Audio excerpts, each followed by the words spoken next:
Hello friends, welcome to the Chitra Science Hub. Today we will discuss part first of vaccine, that is live and killed vaccine. अब सबसे पहले हम देखते हैं vaccine क्या है।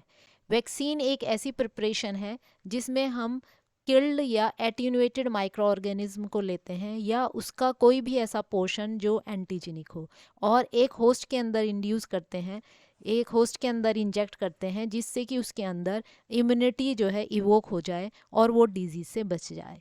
तो वैक्सीन क्या है? एक सस्पेंशन है लाइव एटीन्यूएटेड या किल्ड माइक्रो ऑर्गेनिज्म की या उसका कोई भी पार्ट पोर्शन जो एंटीजेनिक हो, जिसे हम एक होस्ट को देते हैं कि इम्यूनिटी इंड्यूस हो जाए और वो डिजीज़ से बच जाए। It is a preventive therapy. अब देखते हैं कितने तरह की वैक्सीन्स होती हैं।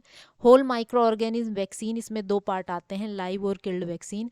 सब यूनिट वैक्सीन तीन तरह की होती हैं, पॉलीसेक्राइड, टॉक्साइड और synthetic peptide vaccine. Multivalent subunit vaccine, recombinant vaccine और डीएनए वैक्सीन। आज हम पार्ट फर्स्ट में पढ़ेंगे whole organism as vaccine. Whole organism as vaccine में हम पूरा माइक्रो ऑर्गेनिज्म जो है या तो वो किल्ड होता है या एटीन्यूएटेड को इंजेक्ट करते हैं इन ए host as a vaccine.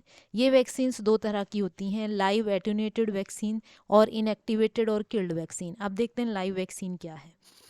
In vaccines में क्या है, माइक्रो ऑर्गेनिज्म को हम एटीन्यूएट करते हैं। एटीन्यूएट का मतलब क्या है कि उसमें डिजीज़ कॉज करने की एबिलिटी को हम ख़त्म कर देते हैं, लेकिन ग्रोथ की एबिलिटी उसके अंदर होती है, यानी कि पैथोजेनिसिटी जो है उसकी वो लॉस्ट हो जाती है, लेकिन ग्रोथ की एबिलिटी होती है।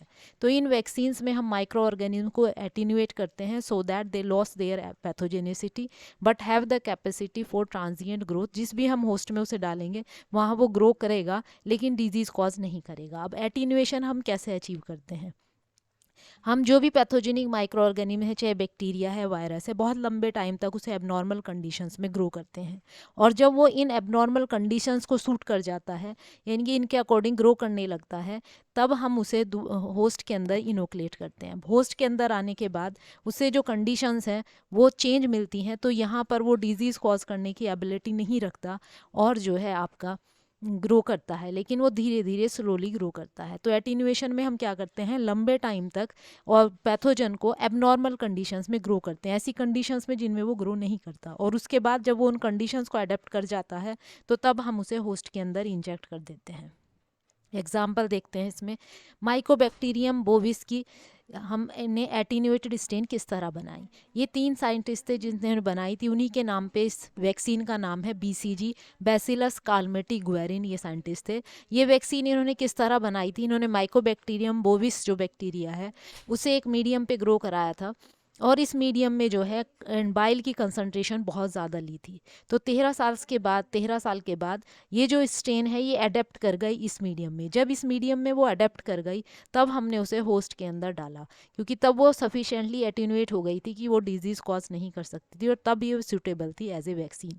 तो टीबी के अगेंस्ट तब इसे यूज़ किया गया एज ए वैक्सीन। अब देखते हैं लाइव वैक्सीन के क्या क्या फ़ायदे हैं। अब लाइव वैक्सीन्स में क्या है, एंटीजन जो आपका माइक्रो ऑर्गेनिज्म है वो बॉडी के अंदर रेप्लिकेट करता है सेम इसी तरह जैसे कि नेचुरल इन्फेक्शन में आपके होता है, लेकिन यहाँ पर क्या है, वो डिजीज़ कॉज नहीं करता, लेकिन एंटीजन जो है वो कॉन्टीन्यूसली बनता जा रहा है। तो क्या है, इसमें इम्यूनोजेनिसिटी काफ़ी है और मेमोरी सेल्स भी बन रही है, इसलिए ये इम्यूनिटी जो है लॉन्ग टर्म काम करती है। कई बार ये इम्यूनिटी जो है लाइफ लॉन्ग भी वर्क करती है। अब क्योंकि यहाँ पर ऑर्गेनिज्म रेप्लिकेट करता जा रहा है तो हमें बूस्टर देने की ज़रूरत नहीं पड़ती। बूस्टर क्या है, जब एंटीजन को हम कई बार देते हैं। ऑर्गेनिज्म जो है क्योंकि होस्ट के अंदर रेप्लिकेट कर रहा है तो ये एंडोजीनस एंटीजन की तरह बिहेव करेगा और आपकी सेल मीडिएटेड इम्यून रिस्पॉन्स भी जनरेट होगा। तो ह्यूमोरल और सेल मीडिएटेड दोनों रेस्पॉन्स जो हैं एक्टिव होंगे, तो जो आपको प्रोटेक्शन मिलेगी वो ज़्यादा मिलेगी in case of live vaccine.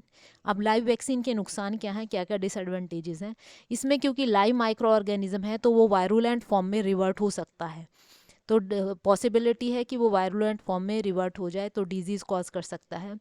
ये वैक्सीन हम इम्यूनो कम्प्रोमाइज इंडिविजुअल्स को नहीं दे सकते, यानी कि ऐसे इंडिविजुअल्स जिसका इम्यून सिस्टम दबा हुआ है, जैसे कि एड्स पेशेंट हैं और जैसे कि ऐसे पेशेंट हैं जिन्हें हमने ट्रांसप्लांटेशन दिया है, उनका इम्यून सिस्टम जो है वीक होता है, तो ऐसे में हम लाइव वैक्सीन्स नहीं दे सकते। अब लाइव वैक्सीन्स के स्टोरेज और ट्रांसपोर्ट के लिए स्पेसिफिक फैसिलिटी की ज़रूरत पड़ती है, जैसे कि रेफ्रिजरेशन, जिसकी वजह से इन वैक्सीन्स की जो है कॉस्ट वो बढ़ जाती है। अब एग्जाम्पल्स देखते हैं लाइव वैक्सीन की। पोलियो की 2 वैक्सीन होती हैं, सबीन और साक। उनमें से सबीन जो है लाइव वैक्सीन है। मिजल्स वायरस की वैक्सीन, रोटा वायरस की वैक्सीन, मम्प्स वायरस की वैक्सीन, और ये इन्फ्लुएंजा वायरस की वैक्सीन है फ्लूमिस्ट। अब देखते हैं इनएक्टिवेटेड और किल्ड वैक्सीन। इनमें क्या है, हम पैथोजन को जो है वो किल कर देते हैं या तो हीट से और या केमिकल से, और उसके बाद उसे इंजेक्ट करते हैं होस्ट में एज ए वैक्सीन। इसमें एग्जांपल आता है साक पोलियो वैक्सीन का, जिसे हम फॉर्मल्डिहाइड ट्रीटमेंट दे के वायरस को इनएक्टिवेट करते हैं और फिर होस्ट के अंदर इंजेक्ट करते हैं एज ए वैक्सीन। अब देखते हैं इनके फ़ायदे क्या हैं। क्योंकि माइक्रो ऑर्गेनिज्म मरा हुआ है तो ये वायरुलेंट फॉर्म में, वायरुलेंट का मतलब जो डिजीज़ कॉज कर सके, तो ये वायरुलेंट फॉर्म में रिवर्ट नहीं हो सकते, तो हम इन्हें इम्यूनो कम्प्रोमाइज इंडिविजुअल्स को दे सकते हैं। ये सेफ़ वैक्सीन है। अब क्योंकि माइक्रो ऑर्गेनिज्म किल्ड है तो उसकी स्टोरेज या ट्रांसपोर्ट के लिए स्पेसिफिक फैसिलिटी की ज़रूरत नहीं पड़ती, जैसे कि आपका रेफ्रिजरेशन। तो कॉस्ट जो है इन वैक्सीन्स की जो है वो राइज नहीं करती।